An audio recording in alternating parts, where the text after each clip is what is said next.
ഇന്നത്തെ ക്രാഫ്റ്റ് എന്ന് പറയുന്നത് ഒരു പ്രത്യേക തരത്തിലുള്ള ഒരു ക്രാഫ്റ്റാണ്. അതിനാവശ്യമായിട്ടുള്ള സാധനങ്ങൾ വെറും രണ്ട് സാധനമാണ് മെയിനായിട്ട് വേണ്ടത്. ഒരു സാധനം കത്രികയാണ്. എന്തൊക്കെ സാധനം എന്ന് വെച്ചാൽ ഇതേപോലത്തെ കുറച്ച് ഫ്ലവേഴ്സും പിന്നെ സില്ലോ ടേപ്പുമാണ് വേണ്ടത്. അപ്പം നമുക്ക് പണിയിലേക്ക് നേരെ പോകാം. നമുക്ക് വേണ്ടത് അതേപോലത്തെ ഒരു സെല്ലോ ടേപ്പ് ആണ്. ഇത്രയും നമുക്കിഷ്ടമുള്ള ലെങ്ത്തിലെടുക്കാം.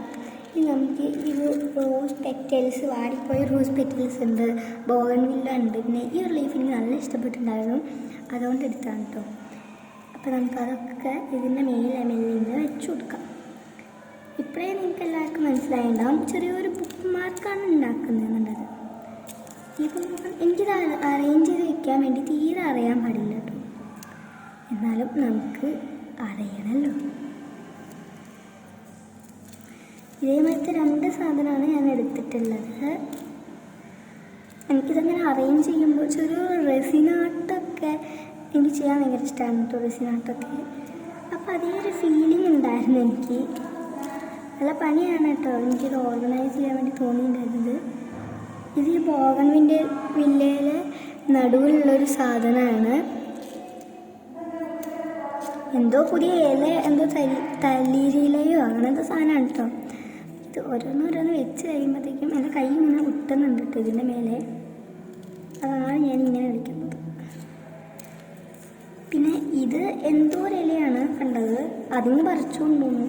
ഇതൊക്കെ എന്തൊക്കെയോ ഇല ഞാൻ അവിടെ ഇവിടെയൊക്കെ കണ്ടായിരുന്നു, ഒക്കെ പറിച്ചുകൊണ്ട് തോന്നുന്നു. ഞാൻ തുമ്പ പറിച്ചിട്ടുണ്ടായിരുന്നു കേട്ടോ. അതാ തുമ്പ.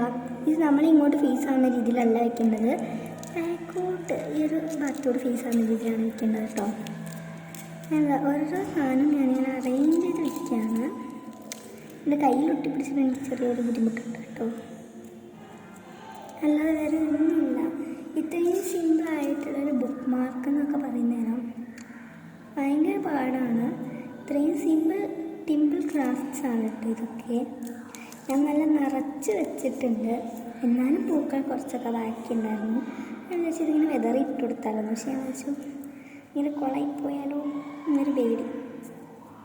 പിന്നെ അതിങ്ങനെ പുറത്തോട്ടൊക്കെ ആയി വെച്ച് കൊടുത്തു, കാരണം കട്ട് ചെയ്ത് കൊടുത്തു കഴിഞ്ഞാലും നല്ല ലുക്കുണ്ടാവും. എനിക്ക് ഈ ഇല ഭയങ്കരമായിട്ട് ഇഷ്ടപ്പെട്ടു.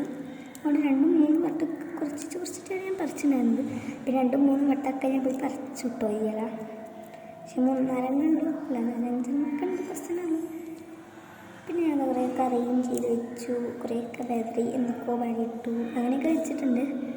ഇനി നമുക്ക് ഇതേമായിട്ട് വേറൊരു പീസും കൂടി വേണം.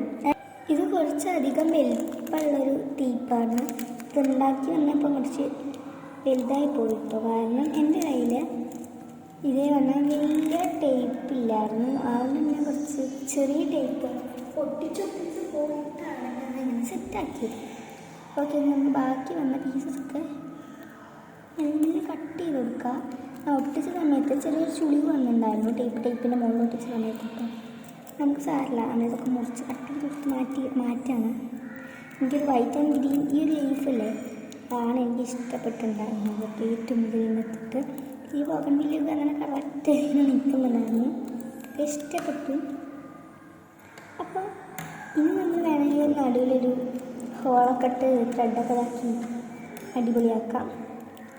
അല്ലെങ്കിൽ നമുക്ക് ഇങ്ങനെ തന്നെ യൂസ് ചെയ്യാം. ഇതിൻ്റെ വേറെ യൂസ് എന്ന് പറയുമ്പോൾ ട്രാൻസ്പാരൻ്റ് ആണ്. അപ്പോൾ എനിക്ക് ഈ ഒരു ഭാഗമൊക്കെ ഭയങ്കരമായിട്ട് വേറെ എന്തിനും ഒരു ലുക്ക് പോലെ തോന്നുന്നുണ്ടായിരുന്നു. പക്ഷെ എനിക്ക് ഭയങ്കരമായിട്ട് ഇഷ്ടപ്പെട്ടു.